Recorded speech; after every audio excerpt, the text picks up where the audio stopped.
le blocus de Berlin, 31 mars 1948, 12 mai 1949.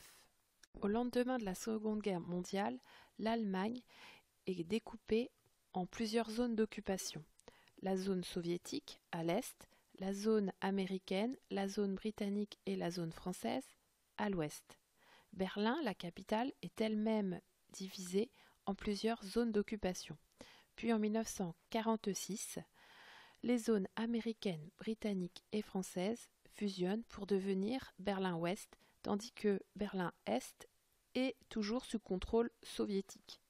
Sur la carte, on remarque que Berlin-Ouest devient donc une enclave au sein de la zone d'occupation soviétique, c'est-à-dire un espace isolé du reste de la zone d'occupation occidentale et entouré exclusivement par l'armée rouge. Le 31 mars 1948, les soviétiques décident de limiter la circulation entre Berlin-Ouest et l'Allemagne de l'Ouest.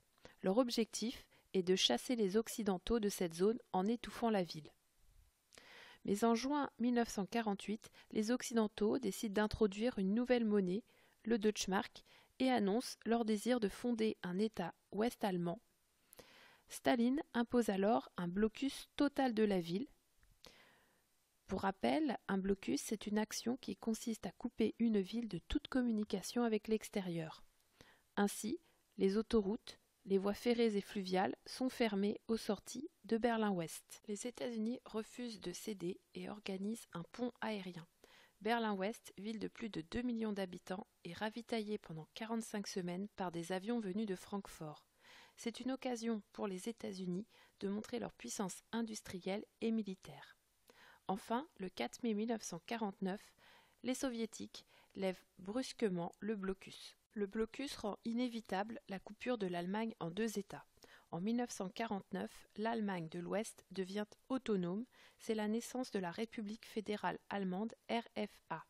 Elle bénéficie du plan Marshall, une aide de 10 milliards de dollars pour l'aide à la reconstruction en Europe de l'Ouest et connaît une reprise économique. La République démocratique allemande est ensuite fondée. RDA, elle intègre le bloc de l'Est. Deux systèmes idéologiques coupent alors le monde en deux blocs rivaux. À l'Est, le bloc de l'Est dominé par l'URSS et à l'Ouest, celui de bloc de l'Ouest dominé par les États-Unis. On parle alors de l'organisation d'un monde bipolaire séparé par un rideau de fer à partir de l'Europe.